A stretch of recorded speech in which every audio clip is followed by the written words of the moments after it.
Hey, what's up, future geniuses? So today we're tackling a question that's probably bugged every video gamer and aspiring superhero out there. And the answer? Well, it's been hiding in plain sight this whole time. I mean, seriously, why can't we do this? Right? Why can't you just push off the ground with all your might and, blast off into the air like a rocket? It seems so simple, but it's physically impossible. And the reason why? It's one of the most important rules in the entire universe.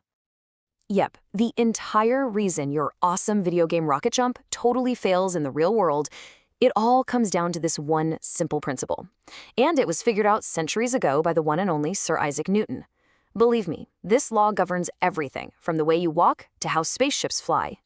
Okay, but listen, this isn't going to be some dry, boring rule from an old textbook. No way. We're going to look at this in a way that actually makes sense. Think of it more like a universal rule of fairness. So here's the official rule. It's actually super simple. For every single action, there's an equal and opposite reaction. That means every time you push on something, that something is pushing back on you with the exact same amount of force, just in the opposite direction. And here's the kicker. There are zero exceptions. None.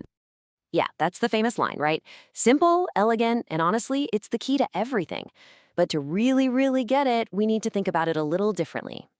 So let's just call it what it is. The universe's ultimate fairness doctrine. I love that. You can't just give a push without getting one back. It's just not allowed. It's like a cosmic two-way street, and it's what keeps everything in the universe perfectly balanced.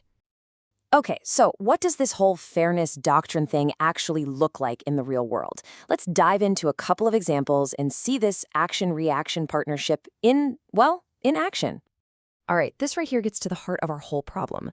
Imagine you go and push on a solid wall. The wall pushes back with equal force, right? You can feel it. But now try pushing on the air. What happens? Nothing, really. The air molecules are just too light and spread out. They just get knocked out of the way. They can't group together to give you a solid pushback.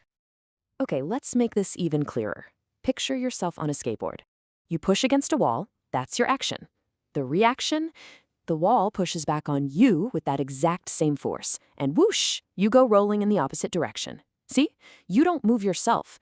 The thing you push moves you. That's the key. So this is the big takeaway, right? For your push to have a big effect, like launching you somewhere, you need to push against something solid, something substantial enough to push you back hard. And, well, air is just too flimsy. It's not going to work. All right. So, we've established we can't rocket jump by pushing on air. Bummer. But here's the cool part. This exact same principle is what allows actual rockets to fly. And not just rockets, a ton of other amazing tech too. So let's clear up a huge misconception right now. A rocket does not push off the ground or the launch pad to fly. Nope. Once it's moving, the ground doesn't matter. The rocket's action is violently shooting super hot gas downward. And the reaction? That gas pushes the rocket upward. That's how it gets to space. And it's not just rockets. Think about it. Jet engines work the same way. They push air backward to go forward. A boat's propeller pushes water backward to move forward. And get this, even you use it. Every time you walk, you're actually pushing the ground backward with your feet, and the ground pushes you forward. It's everywhere. You know, this law isn't just some neat, fun fact. It has massive consequences for real-world engineering. Let's take a look at robotics, for example. If you ignore Newton's third law here, well, things can go very wrong very fast. Okay, check this out. Imagine a big robot arm lifting something super heavy. That's the action, right?